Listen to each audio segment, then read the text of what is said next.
Good evening, I'm Byron Scott with a CTV News update. Topping our news tonight, Maryland gubernatorial candidate Rashawn Baker says he is the best person to address violent crime across the state. The former Prince George's County executive says he has firsthand experience in handling crime in communities.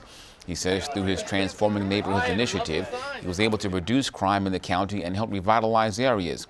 Several current council members came out to show their support for Baker. That's the Transforming Neighborhoods initiative, which would become the Transforming Maryland's initiative. And it was built on a key premise that there are several communities across this county and definitely across the state where resources have been left behind, investments have been left behind. The same things we did across the areas of Prince George's County, whether the southern part or whether the northern part, we can do across this state. Because there are many areas, whether in Western Maryland, Baltimore City, or Eastern Shore, that have been forgotten. Well, they'll be forgotten no more under the Baker-Navarro administration. Baker faces several others in the race for governor. Well, Prince George's County Council member Derek Davis is weighing in on the state's plan to keep the Washington Commanders in Prince George's.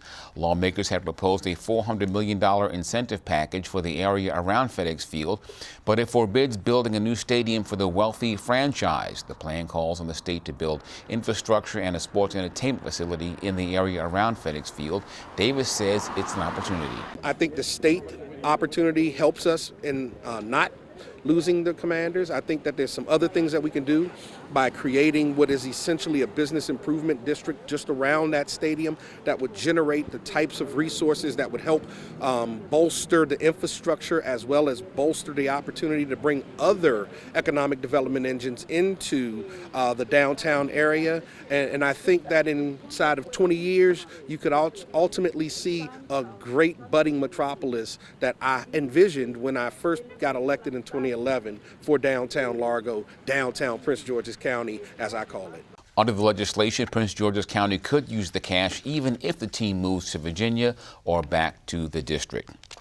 Well, after a spike in students unknowingly ingesting drug-laced food, the Prince George's school system has a warning for parents.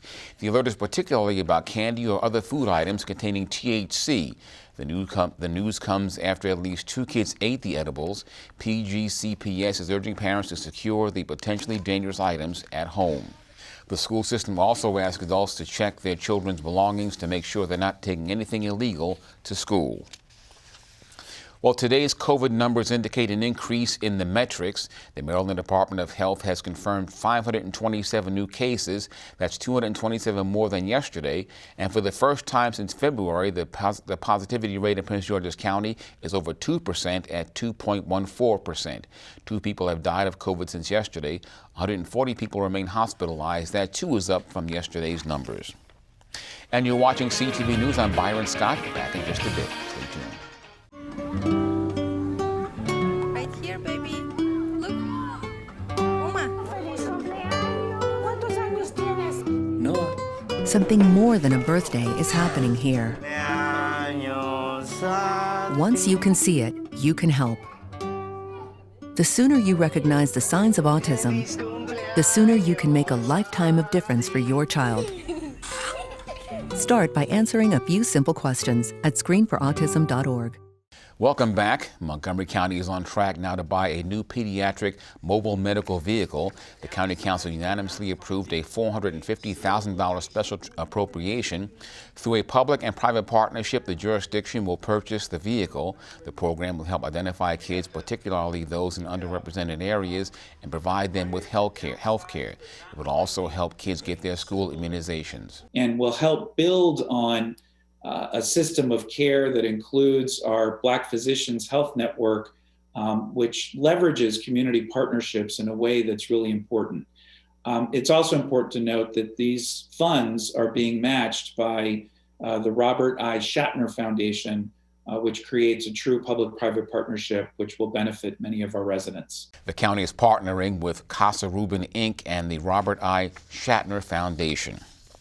Well, it was during the pandemic that many people on lockdown decided to dive into new endeavors. One of them was Jade Green, who emerged from the lockdowns and restrictions as an author.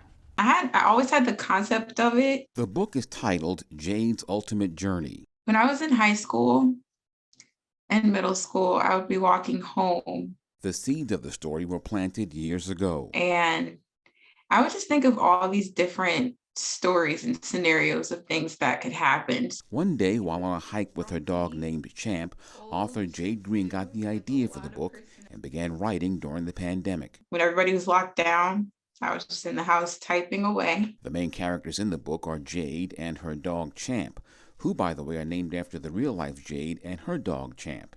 In the book, the characters go on a hike, get lost in a cave, and that's where they run into Lucy, the antagonist. And in this cave, it's a crystal cave. And Jade's pendant, she finds out that it was cut from stones in that cave. And it's the adventure begins from there.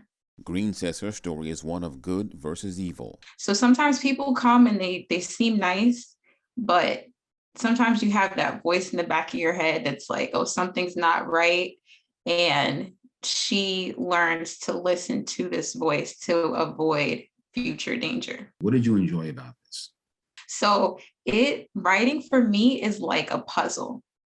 And the way that you put words together, the way that you structure a sentence, the way that you can make things flow, it really occurred to me, literally there are infinite possibilities in what can go on this paper. Green, who already started on the second volume, says the book, which was illustrated by her cousin Andrew Patton, is for anyone 9 years old and up.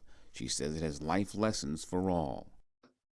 The lesson of these books is to rely on your intuition, to always trust your intuition, and to just acknowledge the voice inside of your head when you're making a decision. Byron Scott, CTV News. Jade's Ultimate Journey is available at Amazon. Well, President Biden is again extending the pause on federal student loan repayments. This time, the freeze goes through August 31st. The payments were set to resume on May 1st. The pause has been in place since the beginning of the COVID-19 pandemic. The administration is encouraging borrowers to reach out to the Department of Education to find ways to lower their payments. Hey you, stop and listen. This is a public service announcement with Dakari Chapman. Why should you know your Constitution and why should you know your rights as a U.S. citizen? How would you like it if someone didn't allow your club to meet at your house? I wouldn't, because that's not cool. How would you like to be tried without a jury?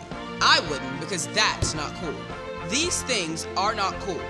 Learn your rights as a U.S. citizen so you know what to do in these situations. Thanks for listening, and remember, it's an American thing, so learn it. Welcome back. The National Park Service has added 3 new sites to the famed Underground Railroad network. The new listings join over 700 sites, facilities, and programs already in the system that provide insight into the experiences of those enslaved Africans who escaped bondage and those who helped them, namely Harriet Tubman. The new sites are Mass Escape at the McCall Plantation in St. Mary's City, St. Stephen's AME Church in Easton, and the jails at Port Tobacco Courthouse site. Well, the National Symphony Orchestra's first black principal player is paying it forward with a new business that's bringing rhythm to the DMV. Javon Gilliam opened the Shed in February. It's a 24/7 rehearsal space for musicians and is located in the new Discovery District. The legendary go-go performer Sugar Bear has practiced in the facility. Gilliam says he came up with the creative space after relocating Capitol Percussion and backline rentals back to its roots. The business provides high-quality instruments to artists, performing arts venues, and other organizations. I think for me, music is the universal language, right? And so having access to high quality instruments is something that a lot of people don't have. And what I found when we found this particular location in PG County is that there was a need to bring people together through music in this way. And since we have the rental company, providing a affordable access to instruments and to a rental space seemed like a no-brainer. And that's our news for tonight. I'm Byron Scott. We'll see you tomorrow. Good night.